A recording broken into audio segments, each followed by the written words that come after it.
So I'll start off by saying that I normally don't like time travel stories.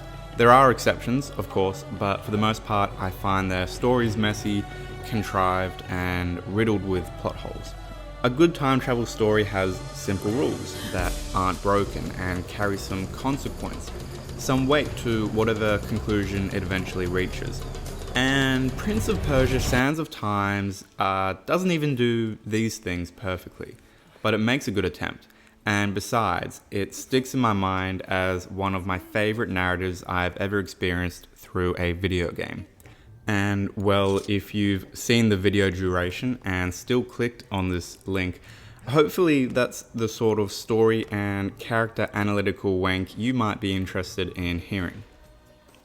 Prince of Persia Sands of Time was released in 2003 to rave reviews, and at a last estimate has sold over 14 million copies. So yeah, people like it. It's a linear action adventure, modernized from an original side-scroller platform game, and it's had 2 direct sequels, a prequel to the second game thrown in some years later, and then another kind of disconnected remake sequel. More significantly, the franchise also spawned and morphed into the much more globally recognized Assassin's Creed franchise, which is, pretty big, and well, that's all the background context I'm really interested in giving you.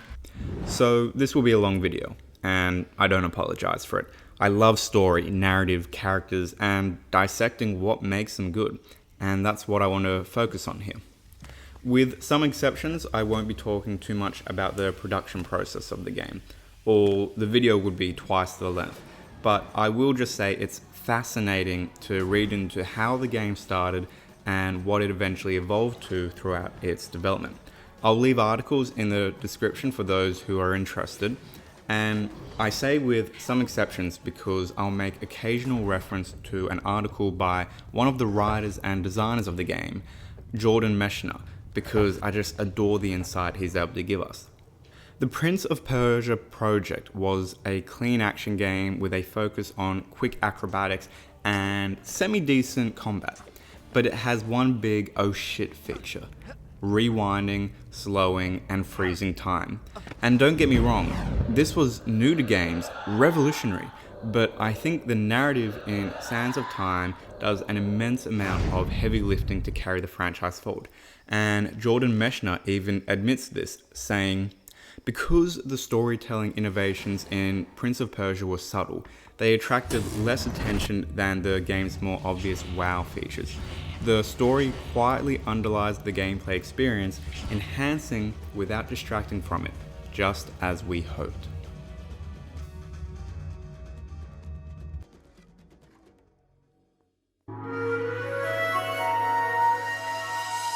(2003), a year that saw iTunes launched, Saddam Hussein captured, and the first Pirates of the Caribbean movie released to rousing success. And at plucky 8 years old, I found myself seated in front of our old grainy TV, Sands of Time clutched in hand, and as I read over that tantalizing back cover, I just couldn't deny it. I was in love. I genuinely adored this game. It had head-scratching puzzles, a heroic shredded protagonist striking down scores of monsters, and a scantily clad female lead that made me feel things I just couldn't articulate at the time. There was blood and violence, daunting stakes and high drama, and throughout it all, a common thread of charm and wonder. It took me months to complete, and I was engrossed from start to finish. Today, finishing the game over a lazy 6 hours on the weekend, I like to think I bring at least an iota of mature perspective, a measured appreciation of its virtues and admission of its flaws, which it certainly does have.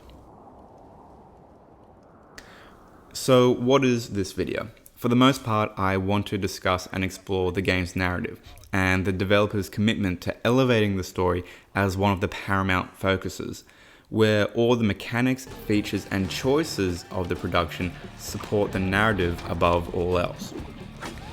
This is something I've loosely observed occurs much less frequently with games released today, and it's something that seems, for me to the most part, confined to the single-player games of around this era. What I want to do here is indulge just a bit and walk us through the story and analyze some of the standout elements to convey that even though it's a somewhat generic story, sure, it's no A Song of Ice and Fire or Count of Monte Cristo, but it does strike some satisfying plot beats and it delivers a narrative experience that I believe developers today should strive to emulate. So, let's begin. Why didn't you trust me? Okay, I can already foresee this video getting a bit out of hand, so I need some structure. This was a popular game, selling millions of copies, and yes, other people have already made videos really digging into the gameplay, or researching the game's development, or cultural significance. I don't really care about that stuff. So I want to talk about two main things. Firstly, ludonarrative dissonance, and how this is one of the few games to really make a solid effort to mesh an immersive story with the mechanics of the actual game. And secondly, I want to do some story analysis and explain why the narrative has stuck with me and what I can appreciate that I'm just looking at through rose-tinted glasses. Before moving on to the first major part of this video, I'll just provide some context and the premise for those who might not be familiar. The sort of thing you might find on the blurb of a paperback. I'll keep this light, but just look at that timer. You best believe that a deep dive is coming. But to start us off, what's happening here? What's going on? We've got monsters and a dude running up walls. Just what's happening? So our story follows the unnamed titular Prince of Persia, a young, prideful prince who only wants to win his father Shahraman's honor and love. Already you know this game is a bit whack when the father gets a name but the MC doesn't. The prince is, well, a hot mess. There's a heart of gold there, sure, but it's cased in a boatload of anxiety, immaturity, and a recklessness that complements the gameplay well. Later, gaining the ability to rewind time 10 or so seconds, you're encouraged to be reckless in your actions and see how many enemies you can take on, or see if you can make that wall run into 7 hops in a swing. Shahraman's armies are sacking a city in India, a resplendent, wealthy city of the Maharaja. Shahraman was only able to seize this opportunity from the treachery of the Maharaja's top advisor, known as the Vizier, who signaled and created opportunity for the Persian forces to attack the unsuspecting city. Alright, an evil advisor to the king, a moustache-twirlingly caricature of a villain devoid of personality other than the fact that, hey, this is a bad dude and he's an advisor. I swear this gets better, okay? The prince is in his early 20s, hot-headed and keen to cash in on the chaos and win as much pride as possible. Detaching himself from the main strike force, he scales the fortress walls and battles his way through where the Maharaja's most sacred treasures are kept, the sands of time and the dagger of time. The prince keeps this as a personal trinket, proof of his valor, and to the very, very obviously comical, sketchy chagrin of the Vizier. Like, look at that reaction. Surely you'd expect something to be up with this guy. Anyway, at this point, none of the characters are really that empathetic. Persia invaded out of simple conquest. The prince steals for pride. But likability really doesn't matter because, as Meshna tells us, watching someone attempt to accomplish something difficult and dangerously usually causes us to empathize with them even if we disagree morally with what they're doing. The victorious army hauls off its stolen treasures and slaves in a caravan, carting its spoils back to Persia. One of these slaves is a young woman who receives substantial focus from the camera, and who we later learn is Farah, the Maharaja's daughter, a princess in her own right, and who will eventually take the role as the prince's companion throughout his journey. From a mile away, you can spot this juicy, tortured romance blooming. The army makes a pit stop in Azad, where Shahraman delivers the sands of time as a gift to the city's ruler. Just like, damn, imagine that as a present, time incarnate. Whatever. Surprise, surprise, villainous vizier does the unimaginable, goads and tugs at the prince's pride to prompt him to insert his dagger, the dagger of time, remember, into the hourglass. Don't give in to peer pressure, kids, because, well, you see what happens. The sands of time spill onto the floor and the vizier casts some evil spell, and this evil spell concoction takes over the castle like a rabid disease and turns everyone into sand zombies? Look, I never said this was highbrow shit. My headcanon is that everyone is born from stardust and like the sands of times control time, right? So the city's dusty, and because at some point we were and again will be stardust. Yeah, there's not much of a way to spin it, but you just got to accept this. Moving on. Anyway, the prince is angry, racked with guilt and tortured, having honestly been tricked in a way that anyone could be. A thirst for vengeance sets in, and he will do anything to set things right. And ... There is your premise for Prince of Persia.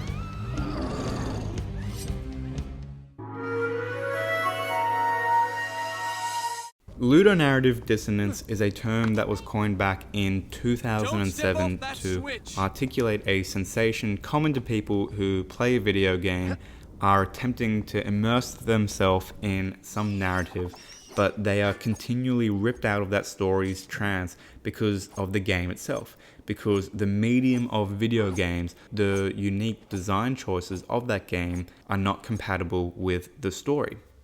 So what is ludonarrative dissonance? Well, game designer and scriptwriter Clint Hocking explains that, in short, there is a powerful dissonance between what the game is as a game and what exists as a story, and that the leveraging of the game's narrative structure against its ludic structure all but destroys the player's ability to feel connected to either, forcing the player to either abandon the game or accepting that the game cannot also be enjoyed as a story. Essentially, this points to a dissonance between the intentional scripted story and the narrative conveyed through gameplay. In Hocking's case, he was referring to a very nuanced case of discordance among themes and player choices. But I think at a simpler level, it is something that everybody has thought at some point on a very general level when playing about a game and thinking about them as a storytelling medium. Here are a few examples. The fact that you might play an action game, be a complete badass who can weather dozens of bullets and absorb all kinds of damage, but when it's convenient in a cutscene, your character is easily overpowered. That a likable character will declare that they can leave no man behind, but also murders thousands while trying to achieve their goal. That in open world genres, you're often told that time is of the essence, the world will end as we know it unless your character does X. But there's no real timer, and you can get around to it when you like. Fuck it, spend months catching butterflies.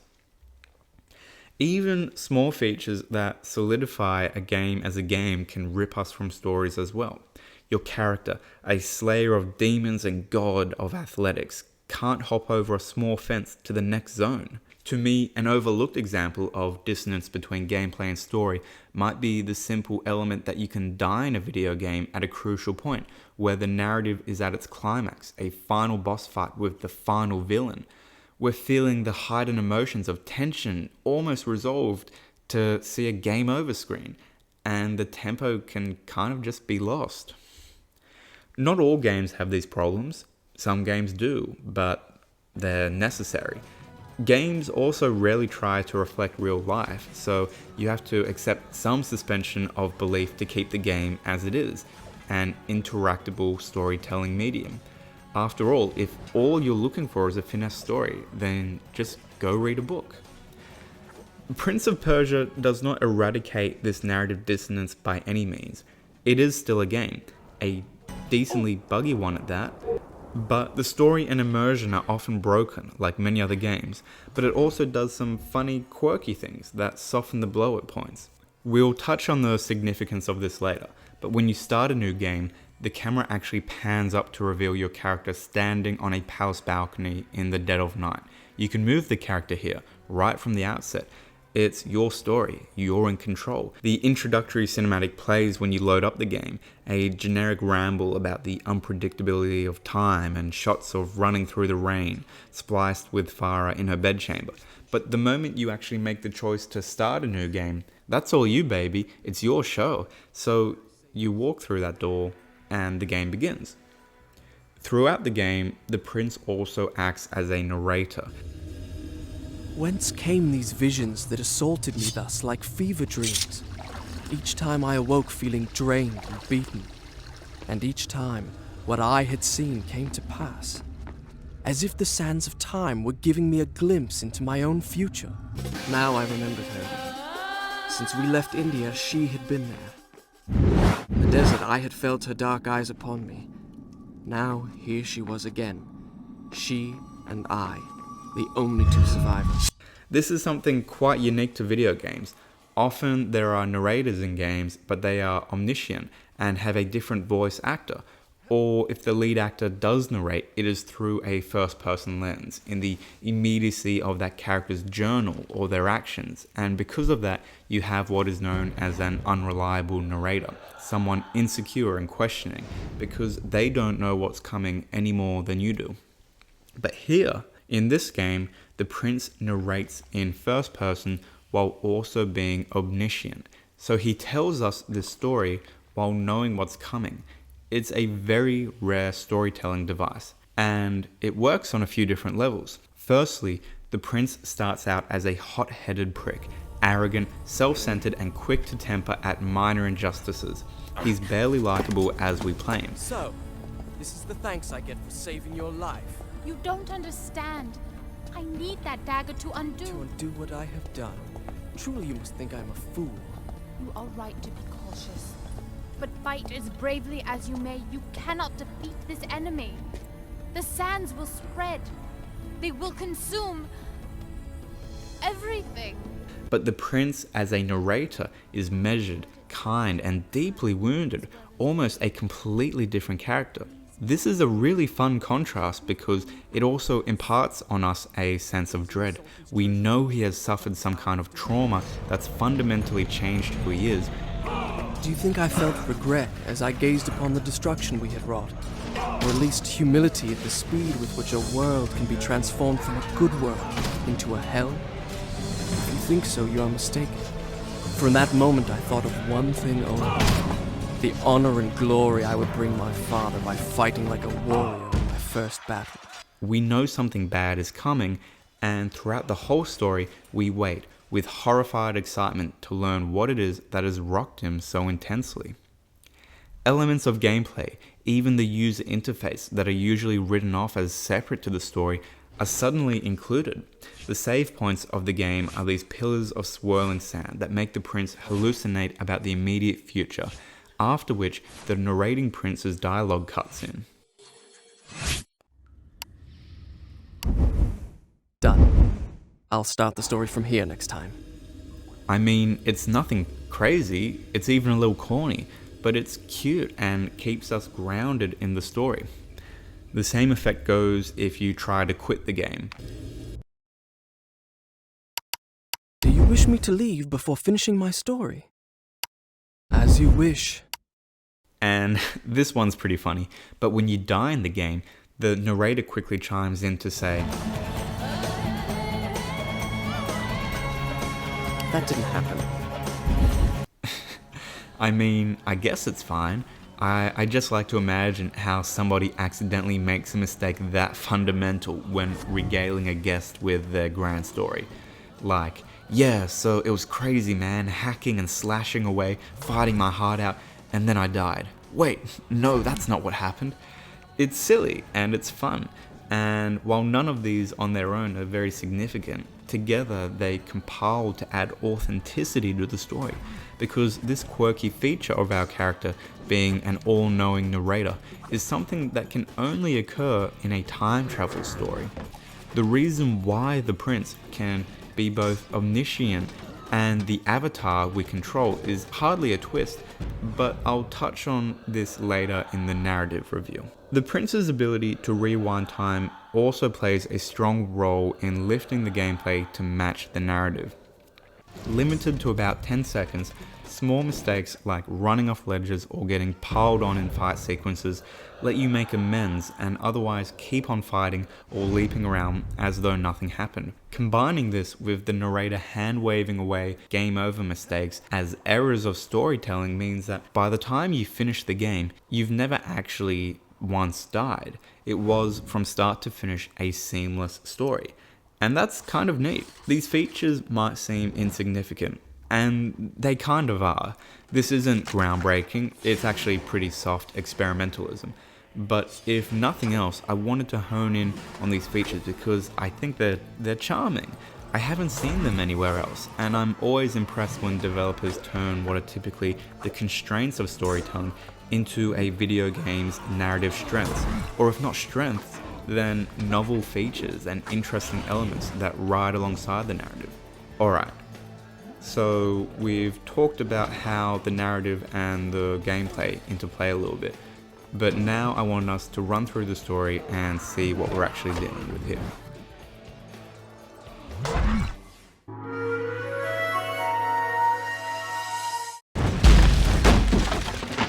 We begin in the thick of it. The assault on the Maharaja's fortress. Sure, the actual graphics of the game scream of the early resolution of the early 2000s, but the backgrounds and opening cinematic really sell the location as India, as opposed to the later Middle Eastern aesthetic. The foliage, the temple architecture, it's a really strong start. The invasion acts as a tutorial. It shows off some simple acrobatics, options to test out the camera, which for the most part is wonky and disorientating, but it allows you to also set up long distance landscape shots that frame the room or area you're in a wide lens, letting you switch it up for some cinematic framing. You also learn to heal by drinking water, and that sometimes you need to smash crates and flimsy blockades. You also get your first taste of combat.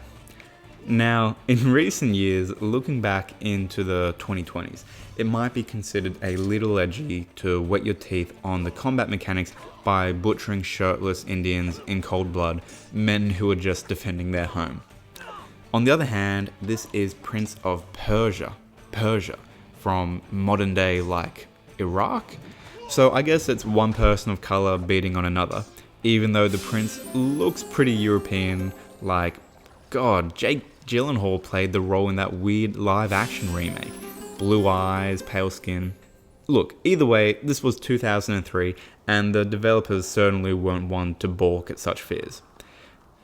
One interesting note is that aside from the very last encounter of the game, these levels are the only times you fight other humans. And the combat is fun. Sure, it's simple. One trigger swings your sword, and the other your dagger.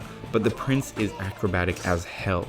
You vault over enemies, bounce off the walls, and in a move that later becomes an Assassin's Creed staple, you one-hit kill if you time a counter well. The fortress you invade, and later the ruined castle you struggle to survive in, are the perfect playgrounds for our hero. So, you journey through until you come across the sands of time themselves. The prince isn't all that interested in them, but spying the dagger through the glass, now that's a worthy prize. Scaling crumbling walls into a cavernous ancient temple which has a grim, timeless aesthetic which I just adore. The prince hops dozens of meters up to where the dagger finally lays, and even gets a crash course in its use case.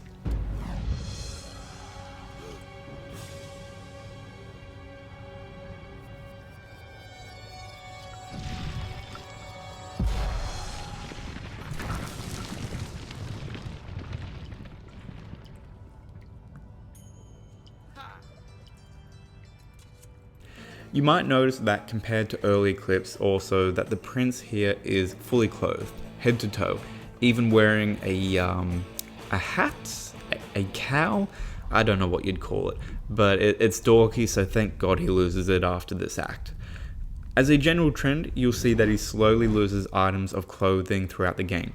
A powerful metaphor as the prince undergoes his internal metamorphosis, shedding away those toxic, prideful elements of his temperament that lead to him unleashing hell upon this ancient world. As these flaws are stripped away, so too is his outfit, I guess. Maybe that's what the developers were aiming at. I reckon they're just blue-balling the audience, a slow strip tease until we get, oh god, that chest, those abs. Yep, that's why I picked out this game. Anyway, with the fortress collapsing around him, he escapes into the main hall, eager to show his prize off to his father, to the absolutely unashamed tantrum of the vizier. So, we get another cinematic. The loot caravan making its way across the desert, I assume on a general course to the prince's home of Babylon. But first, some diplomatic brownie points are to be won in the kingdom of Azad, which you can actually spot in the background, its high spires shooting above the barren wastes into the dry heat. So the prince has unleashed hell upon the kingdom of Azad, effectively murdering thousands, dashing all humanity away from any friends, colleagues, and even his father. We have a few moving pieces at first. You have the prince's ego, the vizier's ambition, and this hottie who you just know is the future love interest because boy, she's wearing pink and not wearing much, and they're just two young adults trying to survive. Three principal characters: Farah, the vizier, and the prince. I said I won't focus on the development process much and instead analyze the finished product, but I just think it's fascinating how essential trimming the fat and keeping things simple was to launching this franchise. 3 characters, yes, but looking again at Meshner's article, he elucidates that the story used to be wholly more complex, saying that the original draft of the story had up to 9 characters with multiple love interests, 2 villains, and, well, a bunch of other characters. What he did was trim it down to the 3 that we have. And, of course, naturally, when the prince releases the sands of times in the reception hall, all 3 of our characters have some way to survive what's about to come.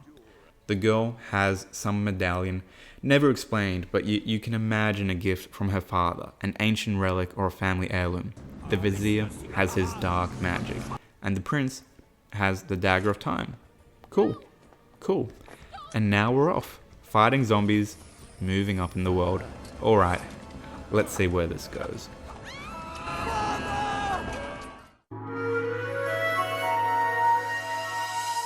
The narrative arc of Prince of Persia can be pretty cleanly dissected into different chapters or moods that capture a different form of tension. That of the first hours in the castle is the prince's isolation.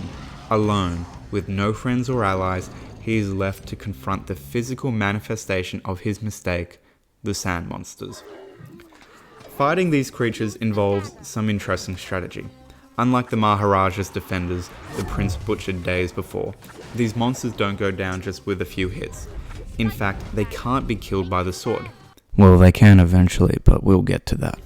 You can use your sword to stun them, knock them down, but ultimately you can only finish them off by stabbing them with the dagger, returning their sand into the dagger of time. This is limiting and forces unconventional combat.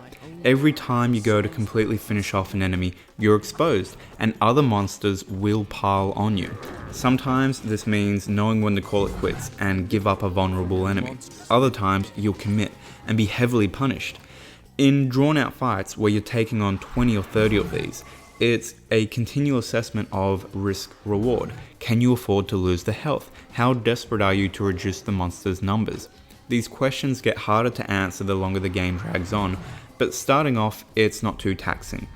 But something you should notice in these first fights is that the enemy's color palettes are mostly reds and browns. This will be relevant in a few minutes.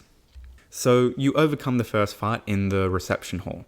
The dust settles and the prince, the impulsive bastard he is, lacking all forms of control, strolls into the pillar of light that slowly accumulates the more sand you vacuumed up in the fight. Just waltzes right in, and he has a fucking seizure. Okay, so this scared the hell out of me as a kid. My 8-year-old brain just simply couldn't handle whatever the hell all this was. Welcome to the save mechanic. After every fight, you'll see these accumulating in the corner for the more enemies that you kill. Once you walk in, you're given an epileptic shock of foreshadowing, hinting at how to traverse the oncoming traps and puzzles. Honestly, I was such a fucking stupid kid. I honestly thought the game was reading the future, that the disc had bent time and space itself and somehow knew the choices I would be making. Well, obviously, it's a linear story. You can only go one way. Like, you have to go through the door. You have to push that block. You have to swing from that ledge. Anyway, nursing one hell of a hangover, the prince wakes up and he sets off. Aimless, without much purpose, he starts exploring the castle.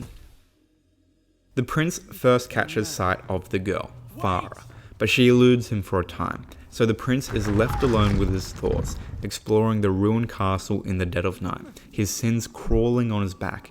It's a beautiful castle, but he has nobody to share it with.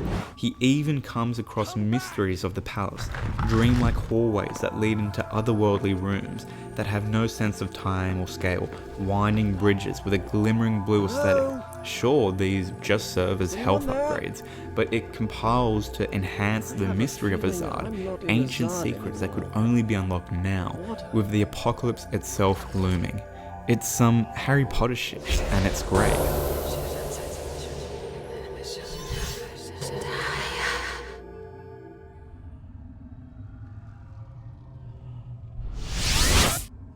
He finally catches the girl, and he's a mess. He's short-tempered, grabby, nearly violent, blustering that he'll go off alone. Look, all I'm gonna say is the only encounters the prince has had up till now with people of Indian background have been pretty suspect. I'm taking the piss, I promise. Anyway, they make a plan to meet up when it's safer. She crawls off, and he squashes some sand bugs and continues on alone. Go back to the reception hall! Wait for me there! Go! More flips and war running. The prince's long-term goals of somehow fixing what he's done has been nicely meshed with a more immediate goal, to meet up with Farah. Along his circuit, he catches a disturbing sight. The hourglass being flown up to the highest tower of Azad by some winged nightmares, minions of the vizier. This is good. Till now, there's been little direction, and the story has only been held together by the novelty of the world and satisfying gameplay. Just from this small cutscene, we now know what we have to do. Reunite with Farah and somehow reach the upper tower housing the hourglass. You will also notice that from the clips that this will soon give the visuals a strong sense of continuity as night shifts to day.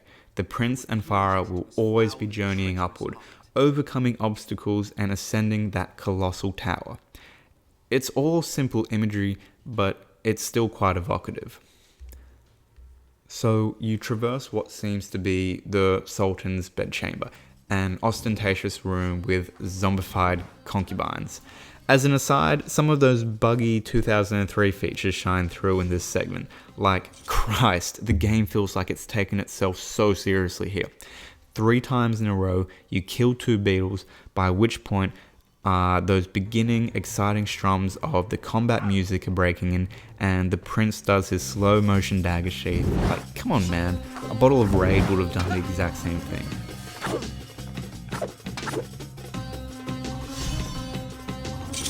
The prince carries on, and we come across the first significant puzzle, and it's here that you come across the only other non-hostile human for the rest of the game, aside from Farah. Essentially, it's a maze that you have to guide through this clunky mechanism, turning and elevating the contraption on its axles.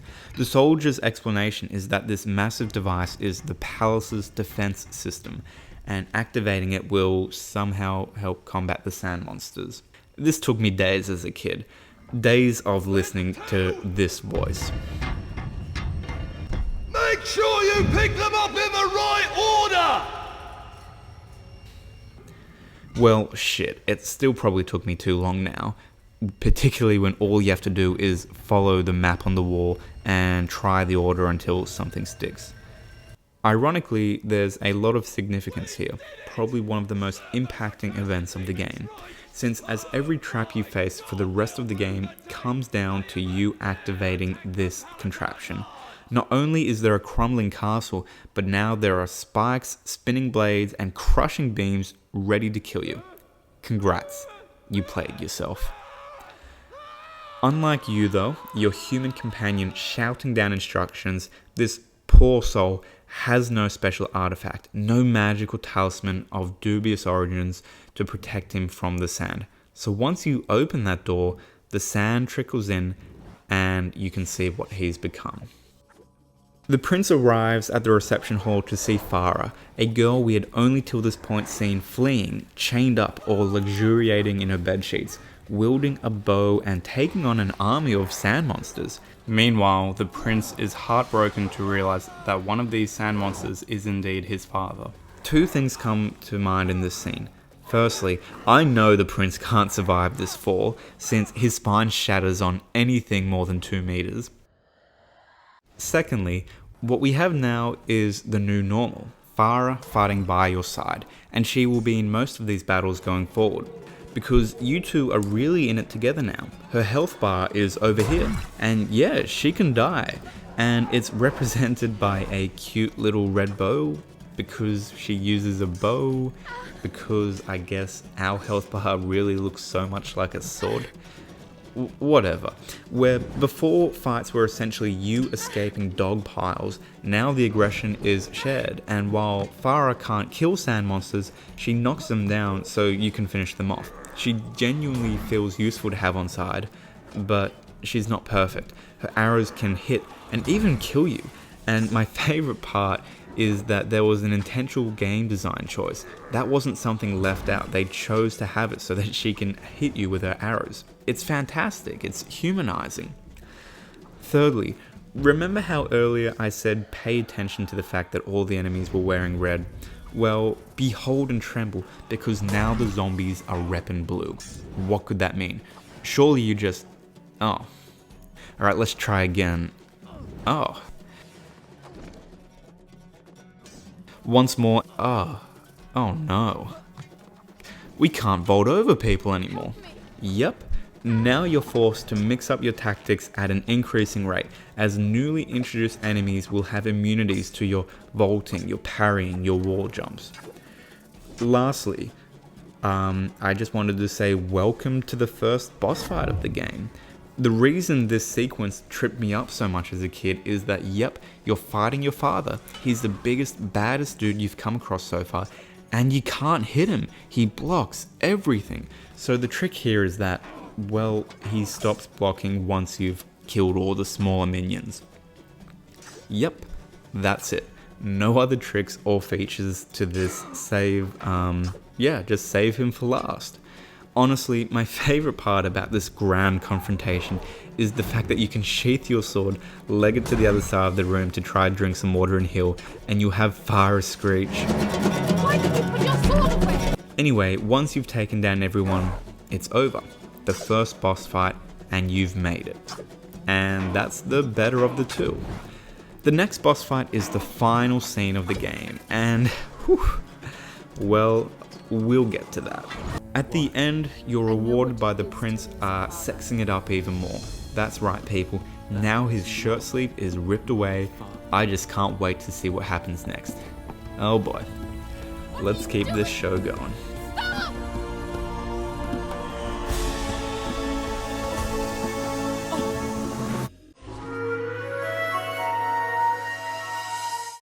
For the most part, this middle section of the game repeats what we've just seen. You have acrobatics and traps to overcome, then you fight some sand monsters, you save and have a seizure, rinse and repeat until the end. But things are different now, because the prince has Farah. Essentially, he has someone to call him out on his petulance, and they also have a shared goal of reversing the sand. And they know where to go. Up to the treasury atop the Tower of Dawn. The prince here, the misogynist he is at first pretty resistant to Farah's involvement.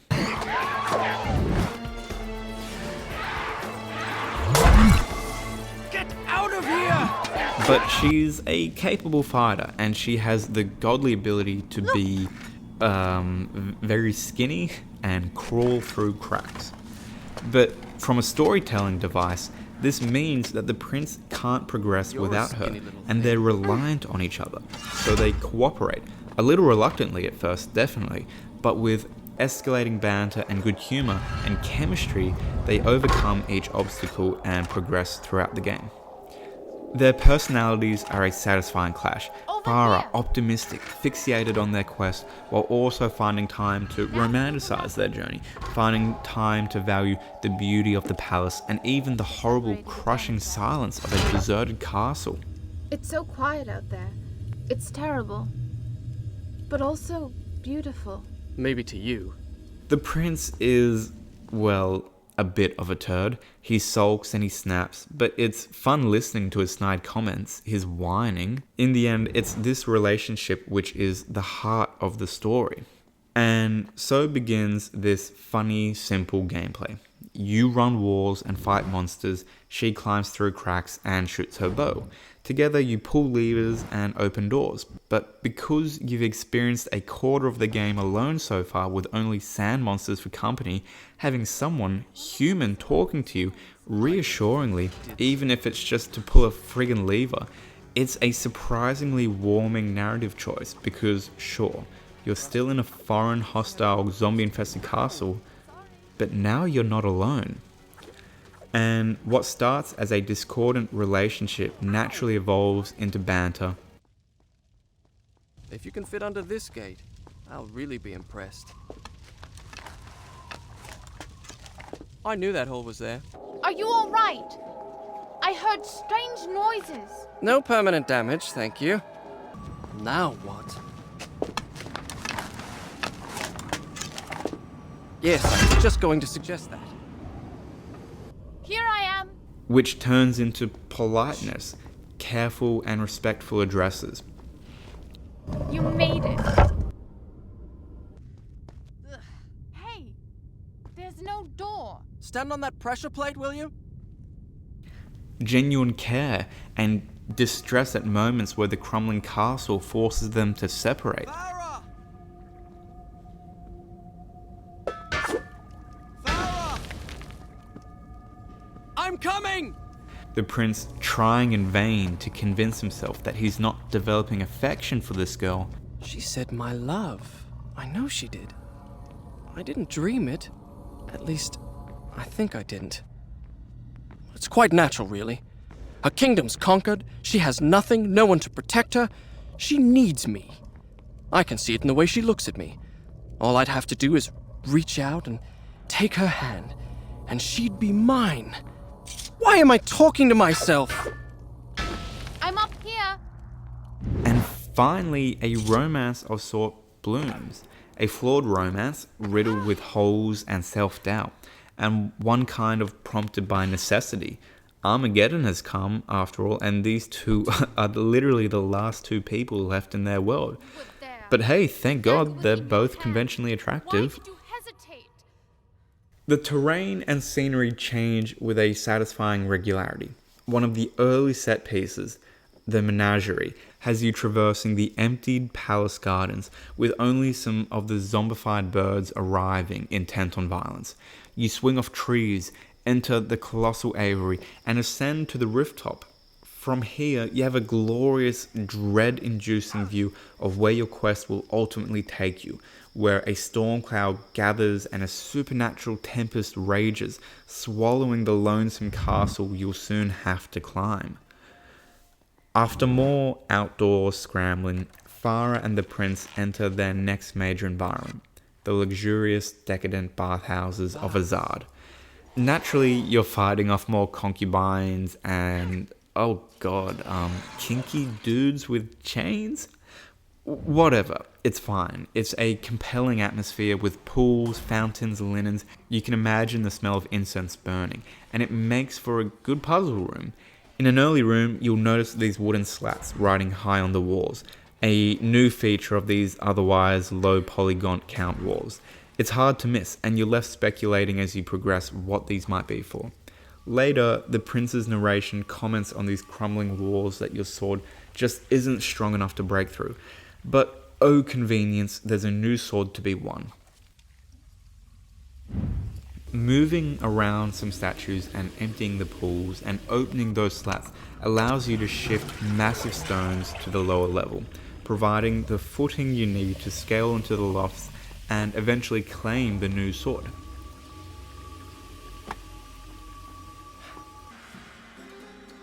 Prince of Persia is not an RPG. You do not level up your stats or acquire new gear. If anything, you lose gear with the prince's proclivity for stripping down. So these are effectively the only upgrades you will get. In terms of combat, nothing changes, but now the solution to some rooms is simply keeping your eye out for flimsy walls that you can break through. That's not the same sword you had before.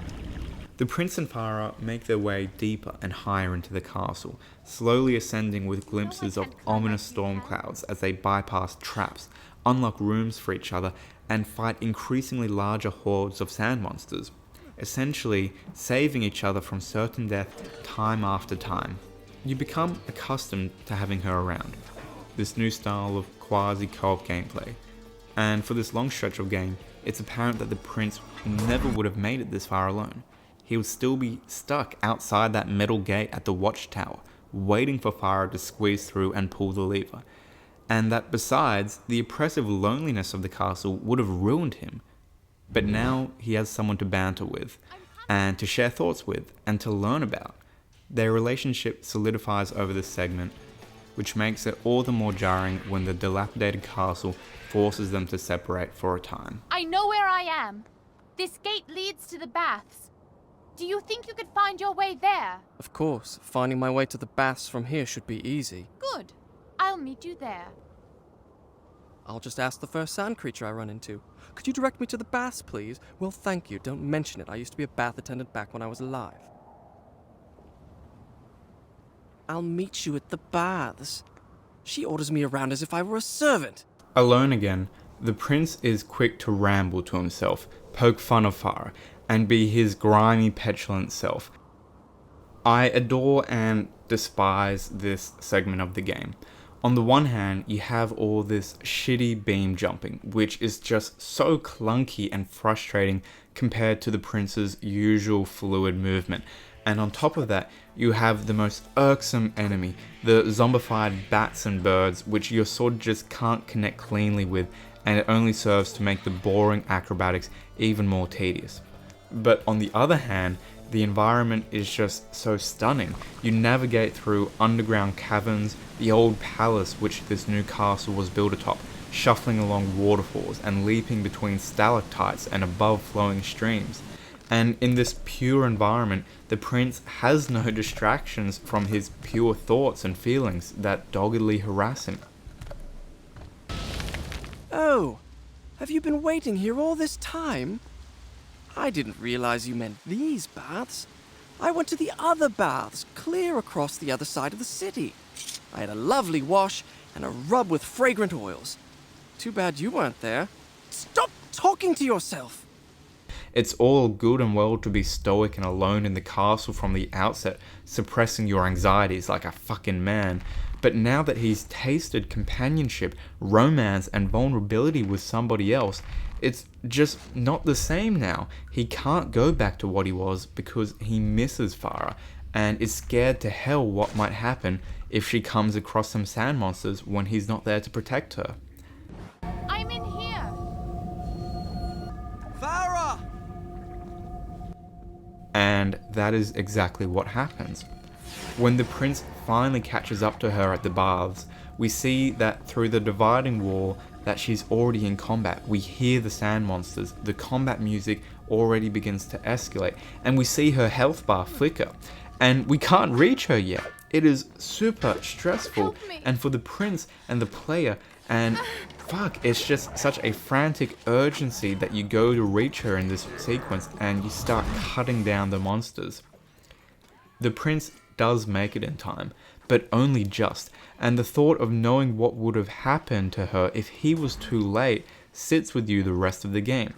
After popping in for another quick sand seizure, the prince awakes to this. Me. My love. Please don't leave me. What did you call me? It doesn't matter. The important thing is, I know how we can reach the Tower of Dawn. Of course, the hourglass. All right. But this time, stay with me and pay attention. Can't spend all day chasing after you. Obviously, in that brief period spent alone, where we know the prince confronted and affirmed his feelings for Farah, we can imagine that Farah similarly shared this experience. And it's awkward for a moment, so like teenagers, they just ignore it and move on. So we move on to one of the most memorable and dynamic puzzles, the light beam reflections. It takes place in a massive library, so large the two have to shout their lungs out just to communicate later on. After one of the most grueling fights up to this point, you and Farah are taking on 4 or 5 waves of enemy at the base of the altar. Take her hand, you begin and with the she'd be puzzle. mine. Now, Why am I this talking to was myself? the one. This was it. I'm up At here. 8 years old, this is the puzzle that broke me. The puzzle starts off simple enough. Pages and dust swirling in the wind as you turn mirrors and break walls to direct beams of light to a single point. The altar expands upward and you do your usual acrobatics, reach the high level and do the same thing over.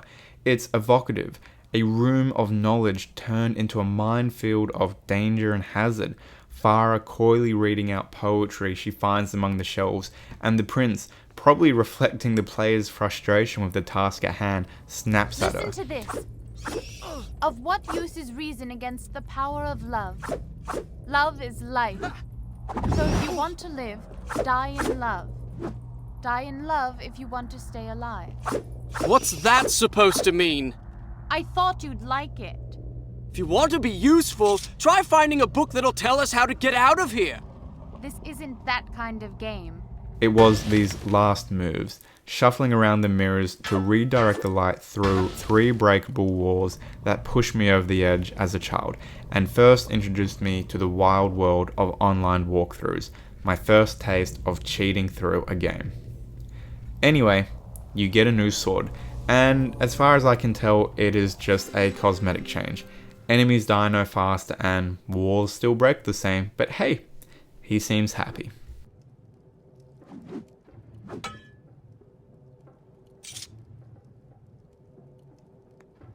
The next room is inspiring. Dangling hundreds of meters above, the prince leaps and runs along a representation of the solar system. A nice touch considering the ancient Asia Minor and Middle East were experts in early astronomy. At this point, I do have to circle back to narrative dissonance.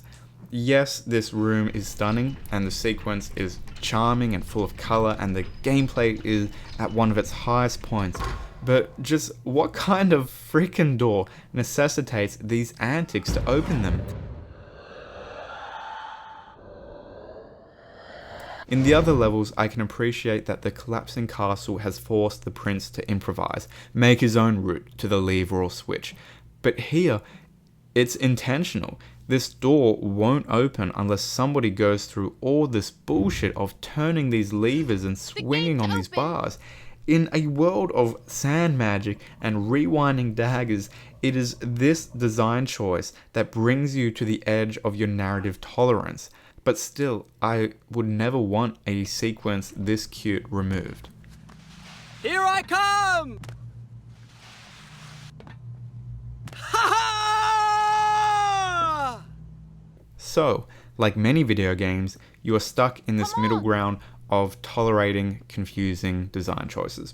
Farah and the prince are really acting in sync now. From their perspective, they have spent nearly an entire day working together or parallel to overcome the challenges of Azad, and the scenes of her leaping overhead while the prince deftly dodges the traps below make sure you're damn well aware of this.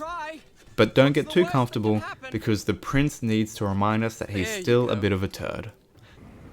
I could marry her. After all, she is a Maharaja's daughter. A conquered one, but still. Her blood is royal.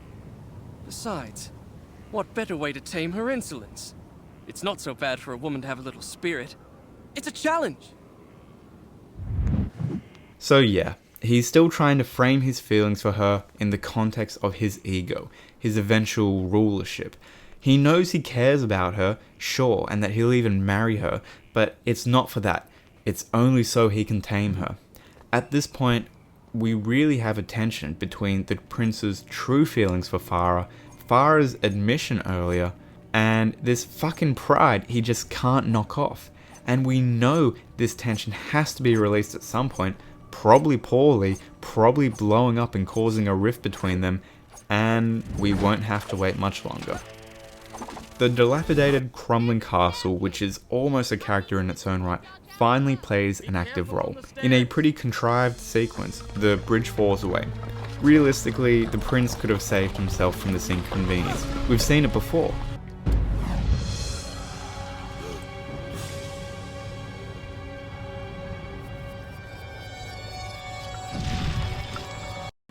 But I appreciate that the little pebble stuns him for a while, meaning he's now surpassed his 10 seconds of time control. But forget about that, because behold what we've been waiting for. The prince has gone full Chad, tearing away his shirt, his glistening torso ready to meet the rising sun. It's a metaphor, obviously, for character development. Change? But we just saw earlier he's still an arrogant prick. Fuck, okay. Well, look, at least he now matches the box art. So, a new environment and a tonal shift, because for the first time this game, we have uncomfortable, discordant music that completely contrasts the smooth melodies that we've previously had throughout the palace. A mirthless way of saying, you're not in Kansas anymore, Dorothy. You're in a gruesome frickin' torture chamber. Jeez, God, I hope this aesthetic doesn't become a trend. The segment rolls on quick, as it should. We've been separated from Farah before, and it's not fun. And it's with a real sense of anger that the prince looks to reunite with her, after a few naive existential thoughts, of course. A torture chamber. It was the first time I had seen such devices at close range, close enough to touch. Where were the men whose trade it had been to apply the question, to extract the answer their king sought, if indeed there was one? In the end, they had met the same fate as their victims, guards and prisoners made equal by the sands of time. The fights here don't overstay their welcome, and the acrobatics are at some of their best. The platforms that quickly withdraw under your feet and force you into a fretful, brilliant haste. It's so good I half wish they'd cut out the fights and extended the platforming, but with no more than 15 or 20 minutes passing before you're climbing out of a well and saving Farah again, it hits the correct beats. At this point, the narrative is really reaching its first climax. A false climax. In a 3-act structure, this would be the highest point of tension before the close of the final act of the story.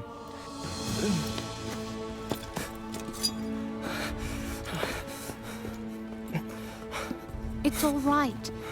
It's me. It's me. The prince and Farah's relationship, on the surface, now seems unyielding. It's solid. You come across a secret tunnel to the fountain world, and in a pleading tone, the prince begs her to come, to share this with her. But her voice is serene and dreamlike as she refuses. Come with me, please. No, you go. Probably because these are, to some extent, ethereal, not actually happening. And then, holy fuck, there comes a grueling fight, probably the least fun in the game for me. It starts off as cute, some banter about the elevator surely being safe, and then, oh haha, of course it's not. You know, not everything. Look, I'm right on board with the concept of what's going on here. You're inside the Tower of Dawn now, and this colossal elevator that even by modern standards boggles the mind with the sort of engineering this would require carries you upward for 3-5 minutes, a huge length of time, and swarms of sand monsters come in. My headcanon is that as we near the hourglass, the Pandora's box of all of what's happened in Azad, the sand is in its greatest quantity, closest to its source. And so you fight and fight and keep Farah alive and keep fighting. But you're in an enclosed space and you can't really make use of the prince's greatest strength, his acrobatics. The camera sucks here, it just goes ballistic, unable to deal with the confines of the elevator. So for the most part, I opted to keep it in its cinematic perspective where you can barely make out where the prince is. And there's also a bullshit feature I've neglected to mention until now, that when you suck up a monster's sand into your dagger, finishing it off, the timer here, showcasing the quantity of time you have stored and can rewind, resets. It's gone. It ticks back to 0 right after killing an enemy. So, if you're on low health, locking down a monster, killing it, and you are stuck in this animation, not able to move, well, fuck you. You can't rewind if another monster is about to clip through you with its weapon, and now you're back at the bottom of the elevator. Yep, that happened a few times. The saltiness evaporates when you step into the treasury. The hourglass is nearby. I can feel it. Feel it how? I can't explain it.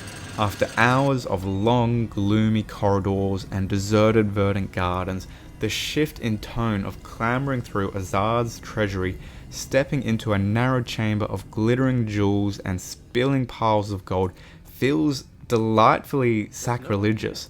Even for 2003, the hourglass makes a mesmerizing visual, a feast for the eyes, rewarding a journey's end. Except, we know in our heart that it can't be this easy. Not yet. In a new cinematic, the prince leaps atop the hourglass, primed to insert the dagger and reverse the havoc he has wrought. And then he stumbles over his distrust. My father's army sacked your palace, captured you as a slave. What? You have every reason to hate me. What are you talking about? Now you want me to trust you. Go on. There's no time. Of course, that's all the opportunity the vizier needs. He summons his magic, blasts them away, demands the dagger with absolutely zero finesse in the art of negotiation, and only through some Jackie Chan shit does the prince manage to keep the relic out of those arthritis-ridden hands. And, like clockwork, the prince starts wallowing in self-pity. I had faced my enemy. I had looked into his eyes, and I had lost everything. So, the prince failed at the last hurdle. We knew it would happen, but I just wish it had been for something that tied more neatly to the character motivations.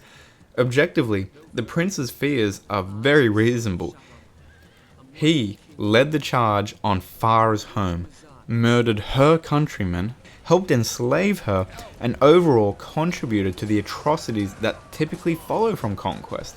But in terms of the narrative, it seems wrong to shine a light so bright on this. Sure, there was an initial distrust between them, but it was never actually centered on the different roles they played in the invasion.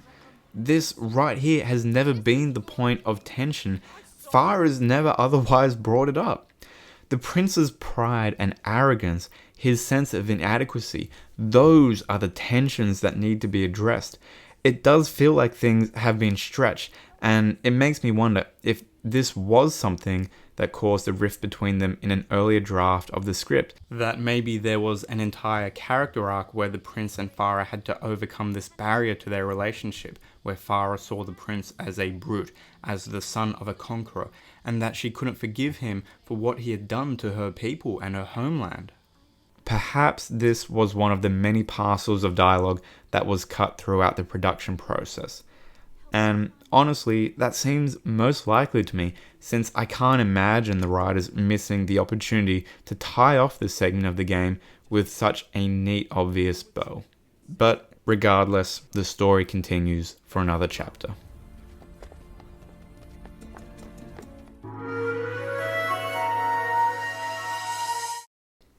We don't really have a sense of where Prince and the Farah are.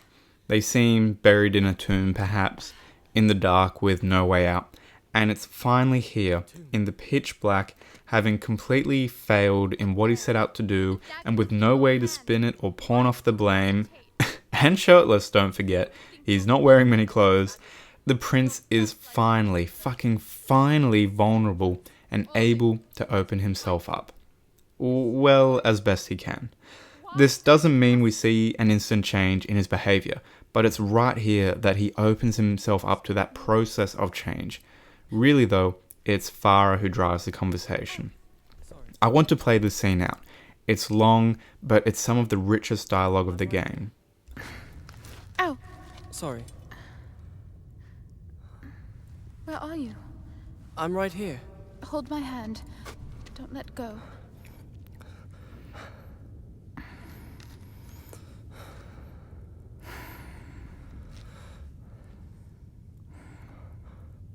I didn't mean what I said. No, you're right. All that's happened is my doing. I wanted honor and glory. I brought this on us. You are brave and good. If this tomb is to be ours, at least the dagger will be buried with us. And we are together.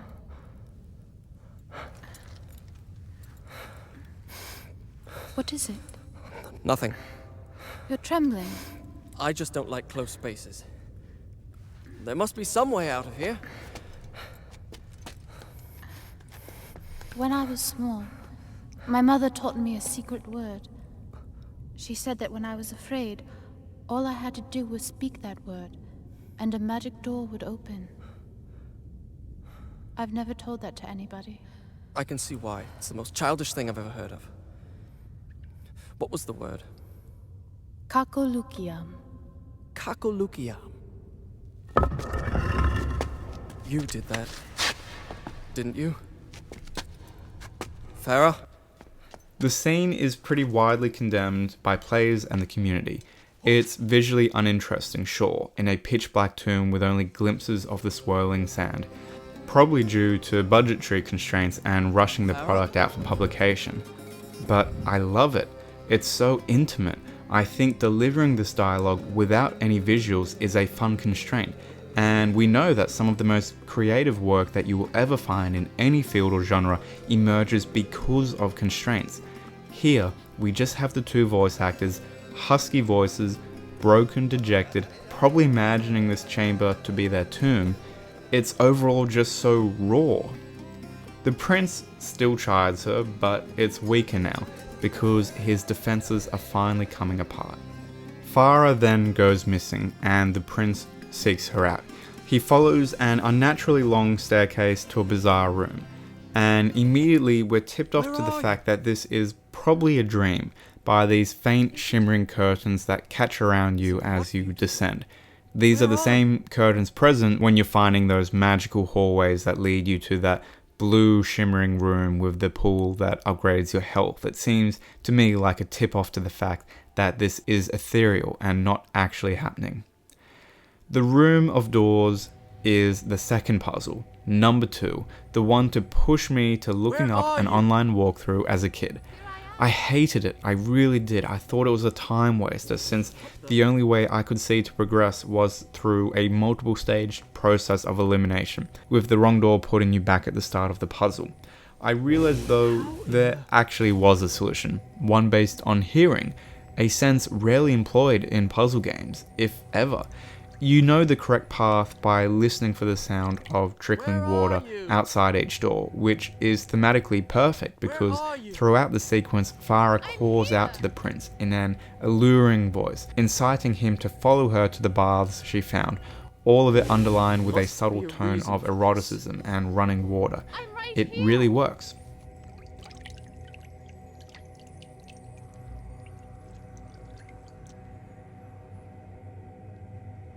Farah? And so when you complete the puzzle, the prince finds her. After a day and night of high stakes, outmaneuvering death, the shock and thrill of being torn apart and reunited, and the final push needed from their candid conversation in the catacomb, their relationship finally fully blooms, and they do what adults do. I just fucking love that she's all naked and seducing him in the warm waters, and he keeps his pants and boots on like a fucking dork. Honestly, man. Honestly. And then he wakes up. I've read online a lot of people are vehemently insisting that they totally banged man, but I think people are reluctant to write this off as a dream because they don't want the complete arc of their relationship wasted. But like the prince says, If it was a dream, then it was a dream we both shared. I know it was. yeah, it's a shared dream. It's something they both know anyway. She and him are both aware of what they mean to each other at this point, and as corny as it sounds, that is what matters. Oh yeah, and he wakes up and she's robbed him and run off with the dagger. I just find it funny. He's off having a wet dream and she pulls a runner on him, and look, thematically this is all great because this was his initial fear. All those hours ago, he was scared that she only wanted him for the dagger, but they began to trust each other and push through it. But now things have changed. She can't trust him because he had the opportunity to reverse everything and he messed up. So no, she can't trust him now. Yes, she loves him, sure. That's why she left her medallion for him so that he can survive the sand. But she cares more about undoing the disaster, and now she thinks that she has to do it herself. So she has taken the dagger and run. And so, for the very first time in the game, you're defenseless. No sword, no dagger, no way to fight back against the sand monsters. And it sinks in, and you realize that all you can do is run. Yes, I love this. I love it. Now you have a reason to fear these monsters, and with your superior acrobatics, just maybe you'll be able to escape and... oh, that's it. You run around a corner and how convenient, they don't follow you, and now you have a new puzzle for a new weapon. Honestly, it's a damn shame. I really think they should have kept you like this for the rest of the game, with no weapon, no dagger, just your acrobatics. Anyway, the attention to detail in the room is nice. You can see how Farah would have slipped through. There's a crack and a gap under the door. The puzzle is simple and nothing to write home about, but just make sure not to run into the barrier.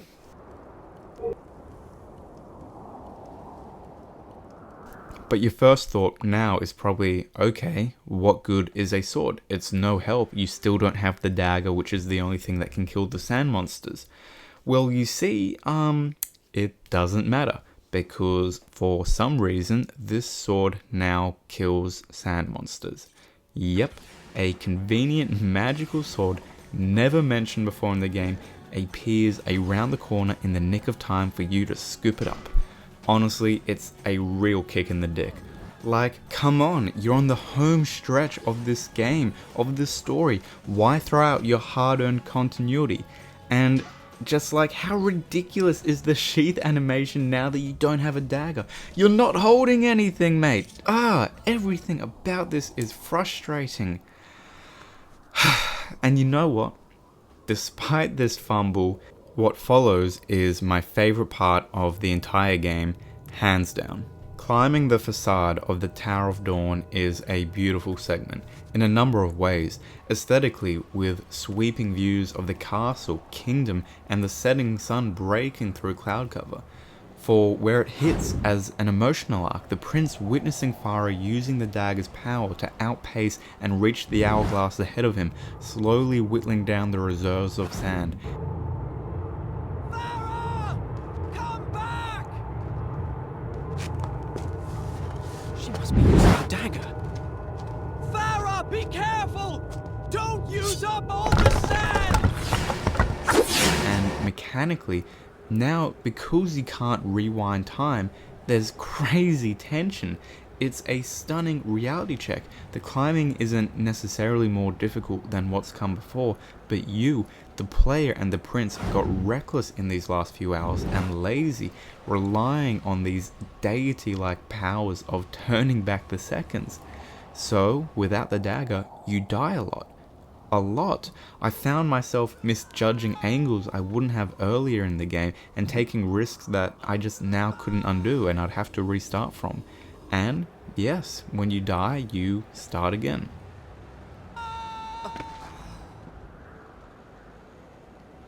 No, that didn't happen either. And with all this colouring context, the prince climbs upward, back to the treasury he was blasted from hours earlier. The sun is setting. You can imagine the prince's sweaty, clammy grip as the wind tears at him, as he's alone with his regrets and sins tearing at his confidence. There's no music playing, there's just him, the wind, and the task at hand. From crumbling ledges and bars dangling him over palace courtyards thousands of feet below, the clouds, while stunning as the light scatters between them, broil and collapse above, a perfect metaphor for the overwhelming turmoil he feels. Looking upward, we find ourselves at the epicenter of the maelstrom, the dark ringlets of cloud, pollution of the dark vizier's magic. And when the prince finally completes the most difficult of climbs, he arrives to a distressing scene. Farah being overwhelmed by sand monsters. Yes, we've seen this before, but this time it's scarier. We know she must be running low on sand in the dagger, and there's so many of them, and she's across the room and we can't reach her. It mirrors what we've experienced in the baths, but she's too far away, and the dread, the panic for our companion, and surely we made it last time, we'll make it this time, but... Farah, no!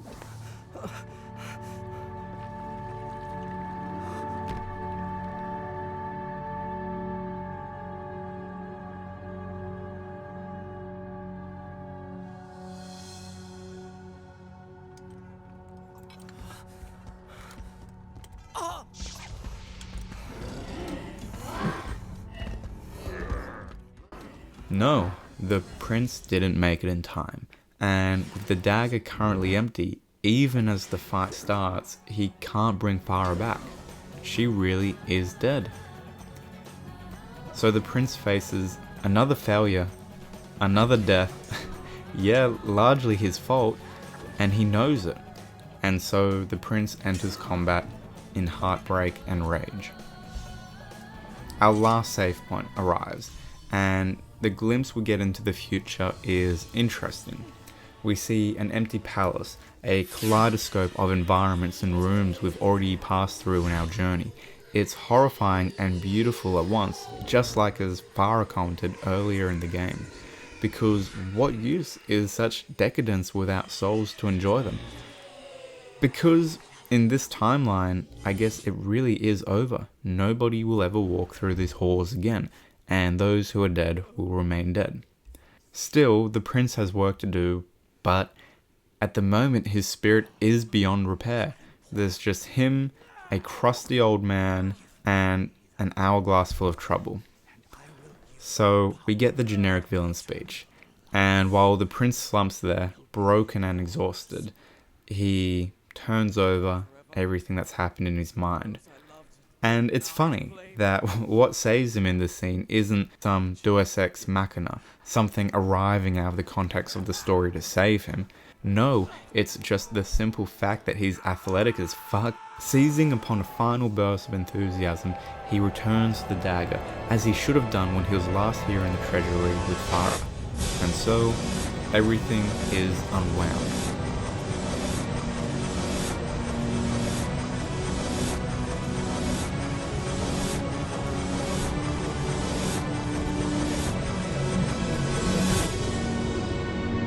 And for some reason, we restart before the siege on the Maharaja's fortress.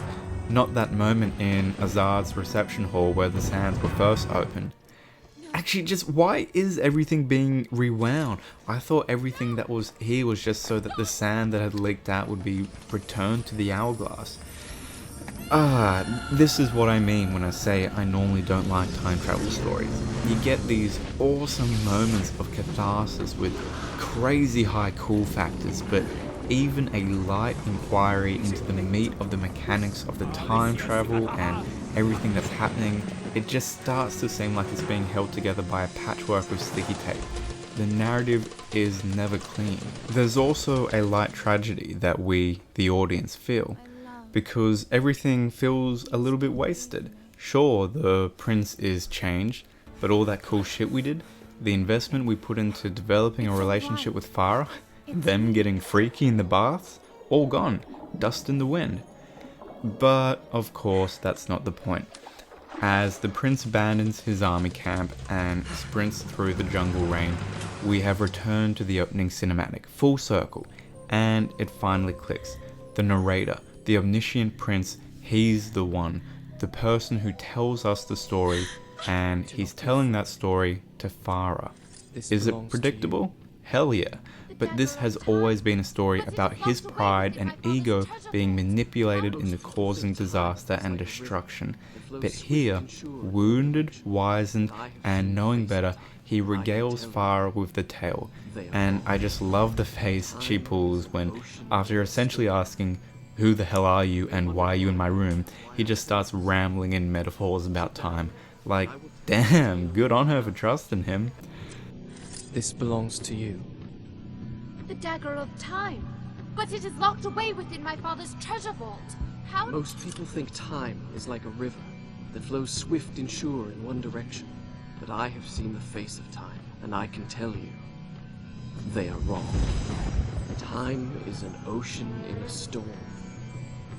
You may wonder who I am and why I say this. Sit down, and I will tell you a tale like none that you have ever heard. But we can't end the story without a confrontation with the vizier, the source of all the troubles here. He was never a compelling villain, and his motivation is equally simple.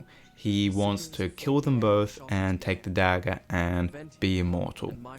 But that's fine, he was never the primary antagonist. Yes, he drove the story, but his disruptions were always secondary to the prince's own self-destruction and shortcomings. And so, we begin the second and last boss fight of the game. Oh boy. Okay. Let's start with the positives here. Farah's bedroom is a gorgeous arena. Huge, spacious, well lit, and outrageously luxurious. The commentary that rolls between the three, our only ever real three characters of the game, adds heaps of flavor to the sequence. What sorcery is this? Stop this at once! My lady, he came here to abduct you. Surely you do not believe him. He will betray you! All will happen as I have foretold. How inventive. Do not forget, he is a Persian soldier. What I told you is no story. It happened. It will happen. Your exertions are most amusing. Let him be brought before my father. He will judge. Vizier, I have commanded you to stop.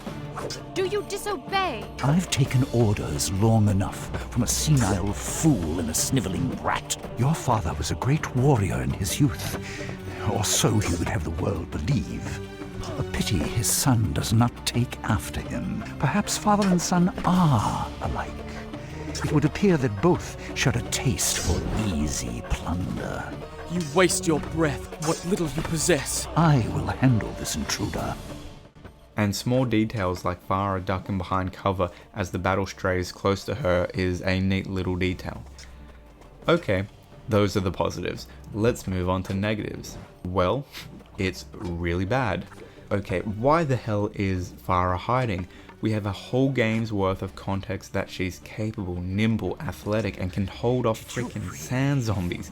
Yes, she is naturally a little conflicted in this context, especially if she's known the vizier her whole life, but I really wish this had been written in a way so that we had her on side for this last encounter. To have her cowering away now feels very, very weak and a disservice to what's been set up with her.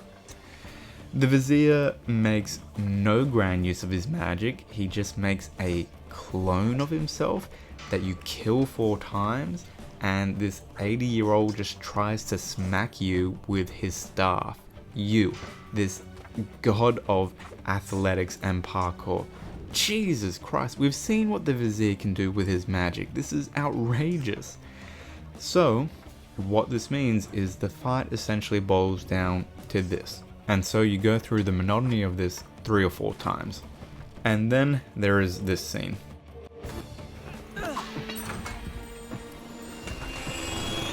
You punch him out the window in, yeah, cool shot.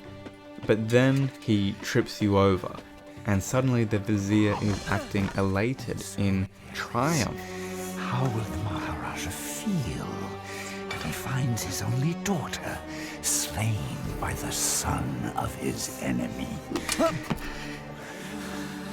Do you have any last words you wish me to communicate to the princess before I kill her? Words of love? Except then you stand back up and he stands slumped over his staff, defenseless, and then nothing. So when you feel like it and you can just walk around a while, you can just hit him when it's convenient for you, and then the game ends. Dude, from the way he was acting, it seemed like he had the one up on you. I could have been immortal. And then nothing happens. The only thing I can imagine, the only thing that pieces this together for me is that in the original production timeline, this fight was imagined to be much longer, and maybe there was a second phase to this boss fight on the balcony. Maybe the vizier was going to use his magic here, but maybe it was cut out because of budgetary issues or rushing the game out to meet its deadline. But whatever this hot mess is just very wrong, because you hit him, he dies, and it is over. It's just such a weird, disappointing fumble at the very last second in an otherwise stellar narrative arc. And honestly, it's so poorly put together, it's almost kind of charming in how underwhelming it is. So, okay, let's forget about that.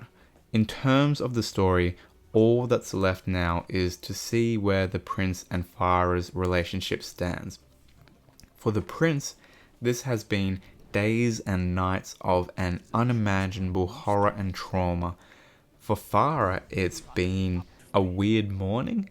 It's bittersweet. The Farah we knew, who developed a genuine love and affection for the prince, she's gone. That relationship was severed the moment her body broke against the floor of the Tower of Dawn. But the prince, we see him now. He is somebody changed for the better, a man in his own right, having conquered adversity while under immense pressure, having now set the world straight and righted his wrongs, unresembling of that hot-headed lunatic who carved through the defenders of this very city days prior. The prince is now... Oh. I said I owe you thanks. You presume too much. Such a fantastic story. Do you The think kiss you're tired? is... It's meant to be some cheeky 2003 play. Regardless, he takes it back, downplays the events that have just happened, accepting in his own way that his relationship with Farah really has ended in that previous timeline and that he needs to move on. You're right. It was just a story. And then, on the very last beat of the story, Wait! I don't even know your name. Just call me Kakolukia. it's clever enough. A word she has never shared with anyone other than the prince. The word we last heard when she swan dived off that ledge in the Tower of Dawn, and for him to throw it back at her is hopeful. We see her connect the dots in that last frame, and we hope she now is starting to grapple with what their relationship was in his story, and that she believes it. And we hope that maybe there's a future for them, and that maybe we'll see her again in future installments. It's also cheeky, a flickering ember of that smug bastard from our earlier chapters. Yes, this prince, the narrator all along, who we have now caught up with, where we now understand why he is wise but wounded, traumatized and self-critical, but he's still got that flair of cockiness to him, which is great. We can't lose that completely because it's part of his personality and charm, and it's important for launching the franchise of Prince of Persia. There's still internal work that needs doing.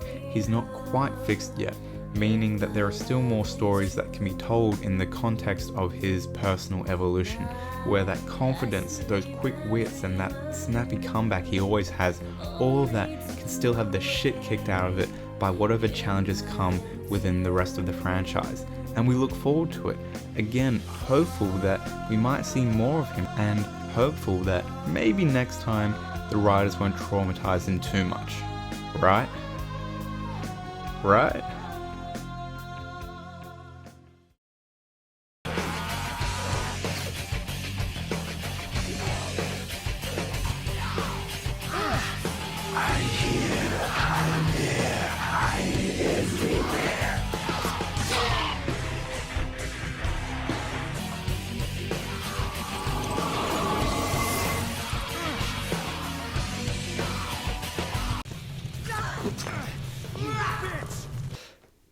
Oh no.